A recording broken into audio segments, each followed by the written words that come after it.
25 years ago, there was a $7 billion attempt by the US Army to develop a stealth recon attack helicopter known as the RAH-66 Comanche. It ultimately fell through via internal politics and lack of interest, leaving behind more games about this potential wonder weapon than actual prototypes. Novalogic, best remembered for its light military simulators like Delta Force, was one company that produced a series of Comanche-focused games, starting off in 1992 with Comanche Maximum Overkill. As one of the first games to use voxel graphics, it was able to render incredible draw distances and terrain unlike anything before. This was the same year as Wolfenstein 3D, which was also considered cutting edge. This still gives it a playability that rarely exists for early 90s PC military games. Maximum Overkill is a fairly arcadey experience. Short missions, lots of enemies, simple controls, and you can take a hefty amount of damage before crashing. The mission variety is decent and the dozens of levels gradually get harder, requiring nimble piloting. Otherwise, it's more of a stepping stone to the real deal. 1996's Comanche 3 is well remembered as an entertaining, tough, and well-aged military simulator that's ease of entry, depth, and presentation keeps it replayable almost 30 years later. First thing, of course, how do you even play Comanche 3? There were two versions released, the original and Gold, neither available through legitimate means online, nor exactly easy to set up. There's a Steam community guide for the whole series, and various ROMs online, but the patches for the Gold copy seem elusive.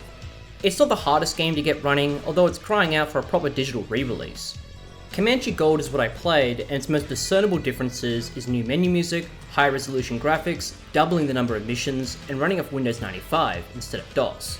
You can obviously notice the huge upgrade compared to the prior game, nigh photorealistic graphics for the time, and retains a charm for me. Chunky sprites, boxy models, and wide albeit blurry scenery. Everything feels hard-coded into the 90s. It's hard to believe it's still voxels. Admittedly, this does come around to bite in the gameplay when you crash into ill-defined trees. What's easy to miss is Comanche Gold's music, and it's one of the best MIDI soundtracks I've heard. That's high praise, yet demonstrable when you start playing. It has this consistent fast bassline, varying to suit the mission, and dynamically switches when entering combat or flying around.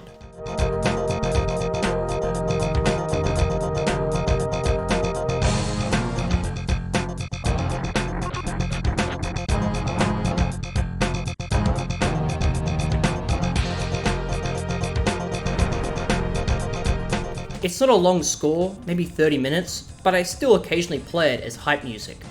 Getting it to run properly can be done by installing virtual MIDI synth and some sound fonts. The difference in quality is startling. The actual game design is exactly like other simulator titles of the era. The single player takes place over 4 separate campaigns with 8 missions apiece. The greatest divergences being what environments you'll be flying in. There's no story or characters besides your designation as Griffin 2-6 and brief strategic overviews. This includes beating off an insurgency in Cuba, fighting Saddam in Jordan, or halting a war between Russia and Ukraine. Wait a second. Mission objectives, allies, and enemies vary, although maps do frequently cycle around. You won't notice it much due to their huge size and differing mission parameters.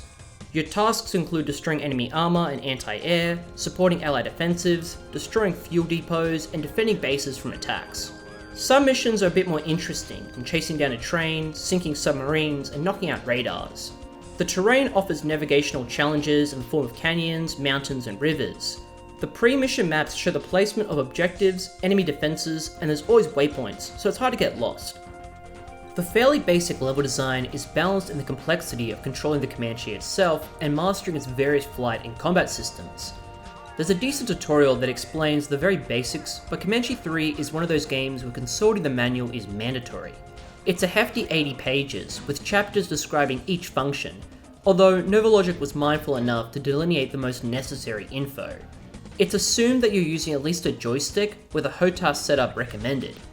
There are external applications that enable mouse support. I just relied on a single stick and keyboard, and it works well enough. Initially, you're stuck in a simple flight mode. I'd suggest going straight into advanced after the tutorial. To be direct, the Comanche straddles a nice middle ground of arcade and realism. The cyclic rate and hover hold features allows quick yawing and pitching without losing control. At high speeds, overtorque can occur, but it's rarely an issue. What's crucial to know is your vertical stabilizer. Although you can raise and lower your elevation manually, the vertical stabilizer creates a custom height lock that you can toggle on and off to hide behind terrain and avoid radar detection, optimally around 20 feet. Knowing this allows you to maximize the Comanche's stealth capabilities and gracefully fly past lines of AA and not get blown away. Your 4 weapons available is based off what the real-life vehicle allowed. The 20mm cannon is your workhorse, weak yet effective against everything if applied long enough. Stingers are your anti-air tool, just one is enough to fell any helo. The Hydra rockets I rarely use due to the need of accurate firing and small enemy hitboxes. You're better off with the Hellfire missiles, excellent accuracy and a huge range of applications. They're very fun as they utilize the advanced targeting software of the Comanche. There's the classic Insight lock-on that's lost once obscured, but also a target hold that remembers what was previously locked on, retaining their location, allowing your Hellfires to perfectly hit targets while safely behind cover or when flying low. It feels like cheating picking off several armoured units and missile batteries from behind a mountainside. I can only imagine how scary it'd be on the receiving end of such attacks. Finally, you're occasionally given artillery support that are great at knocking down buildings and stationary targets from a safe distance. I wish they were more common. Throughout the game, you're backed up by your wingman, Griffin 2-7, and occasionally another squadron. You can issue basic orders like support fire, take cover, and target enemies, but more often they'll die immediately or crash into you. Their AI isn't prone to avoid the number of hazards, follow waypoints, or keep low. At best, they are a distraction. Before commencing a mission, you're allowed to select a loadout of missiles, as well as optional EFAPs, protruding wings that hold additional ordnance at the cost of increasing your target profile. Besides a few attempts at experimentation, I stuck to a balance of Stingers and Hellfires and never looked back. All in all, the Comanche is an impressive versatile mix of power, stealth, and cutting-edge hardware. So obviously it was cancelled and never saw deployment. They did spend $7 billion on it, which is far more than giving me money. Despite the thoroughness of the tutorials and manual, Comanche 3 is a hard game. For one, your vehicle is quickly susceptible to missiles, being taken out in one hit and lacking any countermeasures beyond taking cover in time, unlikely with the aggressive tracking and detection speeds. Standard enemy units like tanks, APCs, and AA turrets are almost equally good in killing you when in range. It feels very unfair having the T-80's fire rate and accuracy on par with a Vulcan cannon. Hostile helicopters' own Stinger missiles cut you down, but are at least similarly weak to your weapons. Whenever a mission throws in an attack jet and you just can't hit fast enough, you might as well just restart. There's no mission checkpoints or adjustable difficulty that you might see in other sim titles. Your only relief are landing at FOBs to restock ammo, but unable to repair damaged components. Missions rarely extend beyond 10 minutes, yet the difficulty fluctuates like a roller coaster. You can be clearing out an armoured convoy or an oil refinery, then it's destroying a dockyard defended by dozens of helicopters, frigates, missile emplacements, and jets, where missing a vehicle or slowing down is instant death.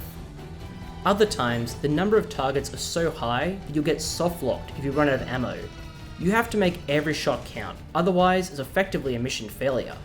Besides a couple instances where objectives didn't spawn in, surviving the harder missions really does come down to piloting skill, memorizing where each enemy is placed, and the safest route to take. This can get very boring as the enemy variety isn't wide enough to keep things interesting. It soon becomes bizarre seeing the same slew of high-tech Hokums, T-80s, and Tunguska SAMs wielded by lowly pirates and rebels.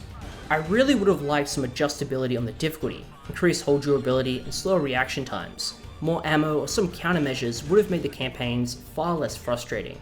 As it is, your only choices are to get really good or apply cheats when needed.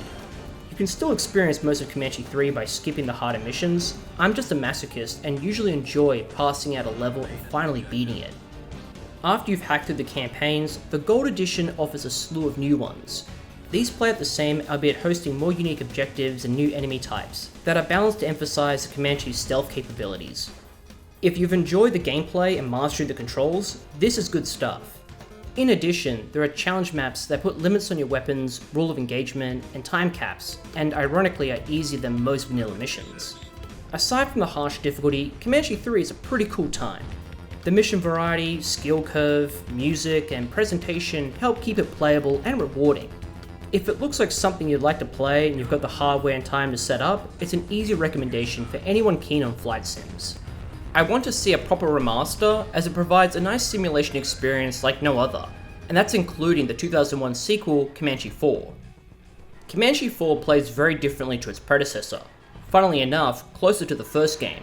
faster paced, ample close range action, and a difficulty selection that makes the game more forgiving. It's the only original installment that's available through Steam and largely works fine on Windows 10. You'll need to fiddle with DigiVoodoo if you want a 16:9 aspect ratio and high resolutions, which only takes a few minutes. The game is still prone to crashing and enemies bugging out, likely in part to how scripted the missions are now. Comanche 4 offers 30 missions over 6 campaigns, some loosely connected across the globe, others taking place in a set country, fighting against terrorists or totally not Serbia and Libya. There's no connecting story or characters except keeping the handle Griffin 26, more voice acting, and short cutscenes before the mission. You can start the campaigns at any time if you want a change of scenery, though the difficulty and objective complexity increases as you go down the list. Starting off, you're fighting Filipino pirates, eventually leading to combined arms warfare in the last campaign. The lack of any interesting story beats or strategic overviews was disappointing, yet the presentation is quite good. The switch to a conventional polygonal engine for Comanche 4 allows plenty of really nice graphical details that push the hardware limits at the time.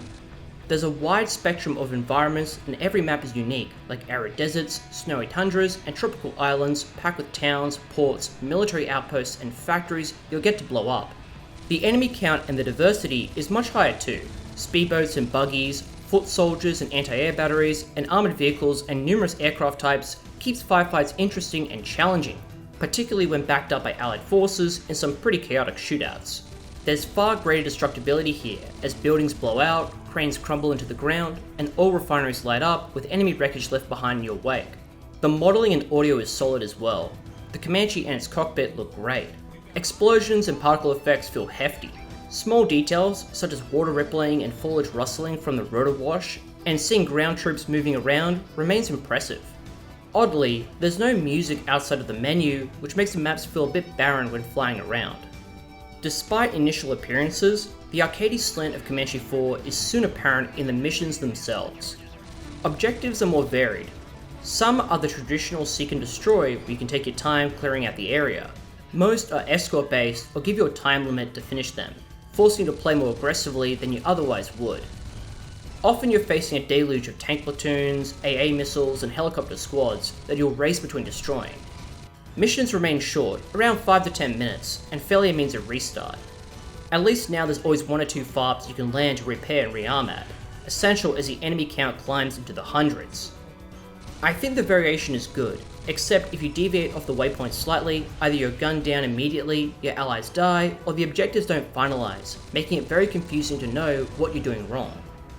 The controls from Comanche 3 to 4 is similar to going from driving a manual to an automatic, overall simplified. Mouse and joystick controls work out the box, and key commands are fully remappable. You can now easily strafe using the WSAD keys and increase vertical height with the mouse wheel or pressing a key to set a high or low level. Gorn is managing your hover hold, vertical stability, height limits, and velocity speed. Playing in third person gives you a better view of the surroundings and I think fits the faster movement. The careful, deliberate slowness is gone. The Comanche arsenal is the same selection of cannon, rockets, Hellfires, Stingers, and occasional artillery support. The Hydra rockets are a lot more effective as they have a light lock-on and can splash most units in 1 or 2 hits. Conversely, the Hellfires are now a bit worse as target holding has been removed, preventing you from hitting enemies behind cover and forcing you to expose yourself to gain a target lock. It's actually really annoying. The main cannon is highly effective and accurate against everything, making the rest of your gear kind of redundant. You're now stuck with countermeasures, automatically popping flares once targeted, although it's entirely unclear if they worked or not. Due to your propellers, your hitbox is quite large, attracting many surface-to-air missile hits. The tutorial again does a decent job explaining the primary systems and how to best use them, especially how to reduce your profile by flying low and taking off EFAMs.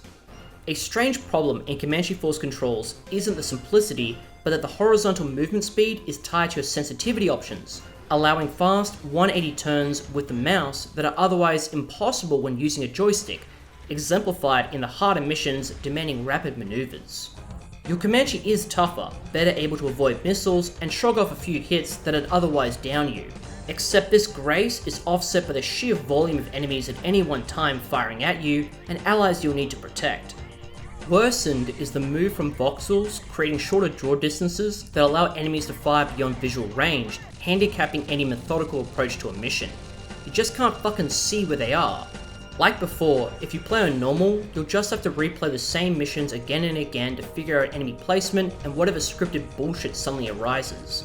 Easy is a lot more carefree, and you can just enjoy the combat and destruction. Comanche 4 is good enough as a light sim to kill time on. I just enjoyed the feel and skill of Comanche 3 where victory felt well earned. Despite the difficulty and age, the whole Comanche franchise is well worth getting into. There's some of the best helicopter simulators that don't demand a piloting license to play, and remain engaging with their lengthy campaigns, mission variety, and hefty challenge that rewards skill. Usually.